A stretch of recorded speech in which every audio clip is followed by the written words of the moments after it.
হরে Krishna everyone. আজকে এসছি আমরা বিষ্ণুপ্রিয়া স্টেশনে। আসলে ভিডিও শ্যুট করতে আসিনি, এসেছিলাম দিদির আজকে বার্থডে, তো বার্থডে সেলিব্রেশন করতে এসি। দেখছি ভাইয়ের সাথে দেখা দিয়ে আমি ওকে বললাম যে একটু ওয়েট কর, আমরা সবাই মিলে বার্থডে সেলিব্রেশন করব।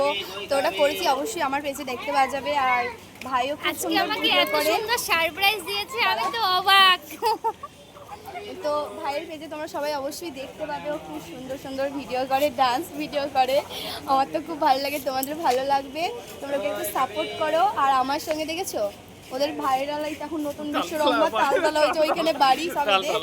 তো ওখানে এখন সিল করে দিয়েছে, ভিডিও আপাতত করা যাচ্ছে না। আর আমার পূজা সাহা, তোমরা তো সবাই জানো। আর ওর পেজটা একটু নাম বলে দাও তুমি সবার।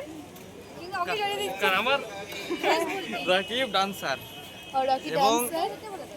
রিমির সাথে দেখা করে খুব ভালো লাগলো। স্টেশনে বসে দিলাম, ট্রেন থেকে নামলো আর কি আর দেখে কিছু আমার খুব ভালো লাগলো।